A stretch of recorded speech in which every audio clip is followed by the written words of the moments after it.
तो फिर मैंने जॉब पूरी तरीके से छोड़ करके पूरा समय, पूरा डेडिकेशन टीचिंग को ही दिया। और टीचिंग का आपने किस तरीके से किया? मतलब अपना इंस्टीट्यूट ओपन किया या ऑफलाइन पढ़ाया, ऑनलाइन पढ़ाया, कैसे करा आपने? नहीं, मैंने ज्वाइन किया एक इंस्टीट्यूट। अच्छा। और हमारे जो सर हैं तो उन्होंने भी बहुत सपोर्ट किया। उन्होंने कहा कि आप अपनी टर्म्स पे काम करना। तो बस मेरे को इतना अच्छा लगा ये चीज़ कि सर ने इतना फ्रीडम दे दिया हमें कि आप जैसा करना है करो। तो मुझे लगा इससे बड़ी अपॉर्चुनिटी और कुछ नहीं हो सकती है, लेट्स स्टार्ट टीचिंग अगेन। तो अभी आप ऑफलाइन और ऑनलाइन पढ़ा रहे हो। हाँ, लेकिन आप उसी इंस्टीट्यूट में पढ़ा रहे हो जहां पर आप स्टार्ट किए 5-6 साल पहले पढ़ा रहे थे, और जबकि आपको ऑफर्स अच्छे खासे आ रहे होंगे। आई एम 100% श्योर, उससे तो बहुत बेटर आ रहे होंगे फाइनेंशियली। हाँ, बहुत बहुत बहुत ही ज़्यादा। लेकिन तो फिर क्या भी रीजन है, आप क्यों नहीं छोड़ते और क्यों कहीं और नहीं जाते? उसके पीछे आप क्या reason है? बताइए, आप YouTube चैनल को मोनेटाइज क्यों नहीं करते?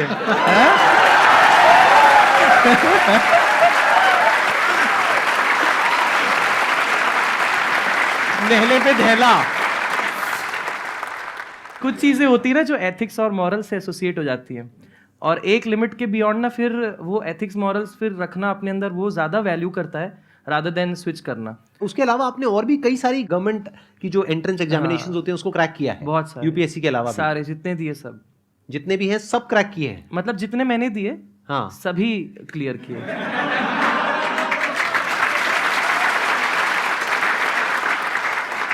तो ये कहना गलत नहीं होगा कि पहले आपने खुद किया, फिर अपने एक्सपीरियंस के बेस पे बच्चों को सिखा रहे हैं, पढ़ा रहे हैं। जी, राइट? बिल्कुल बिल्कुल। So many students are preparing for government exams, be it SSC, CGL और UPSC, बैंकिंग।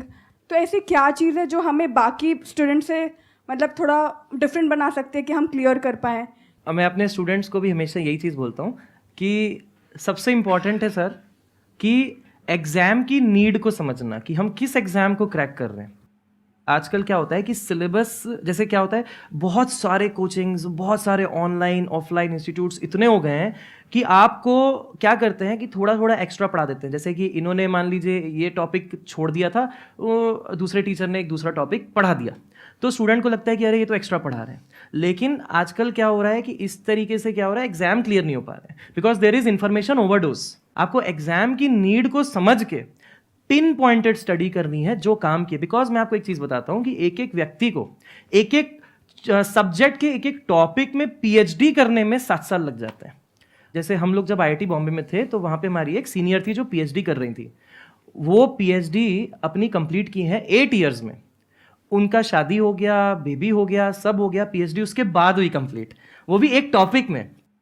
तो इसीलिए हमें उस लेवल पे नहीं जाना है कि हम रिसर्च करें, हमें उस लेवल पे जाना है कि एग्जाम की नीड क्या है, उस नीड को टारगेट करें, पीवाईक्यूज को बार बार देखें, समझें, और फिर ये देखें कि जो हम पढ़ रहे हैं वो पीवाईक्यूज से मैच हो रहा है कि नहीं हो रहा है, कहीं हम इधर उधर तो नहीं जा रहे हैं। क्योंकि आपको एक चीज बता देता हूं कि जिस भी एग्जाम को आप ले लो, गवर्नमेंट के जितने भी एग्जाम्स हैं, आप ये पाओगे कि ज्यादातर जो क्वेश्चन होते हैं वो पीवाईक्यूज से रिलेटेड होते हैं। मतलब एग्जैक्टली वो नहीं होगा, तो उससे रिलेटेड होगा। तो अगर आप जितना स्टडी अच्छे से पीवाईक्यूज को करोगे, उतना बेहतर तरीके से आप अपने प्रिपरेशन को चैनलाइज कर पाओगे। अदरवाइज दिक्कत ये हो जाएगी कि इधर उधर की चीजें जब करने में जाते हैं तो टाइम वेस्ट भी होता है, और उसका रिसोर्स मटेरियल फिर खोजेंगे, फिर उसमें फिर टेस्ट वेस्ट देंगे, तो वो सब क्या करेगा, वो रैंक नहीं जनरेट कर पाएगा, वो वेस्टेज ऑफ टाइम है। ठीक है, तो ये बहुत इंपॉर्टेंट है, study the syllabus, study the PYQs before actually studying the subject.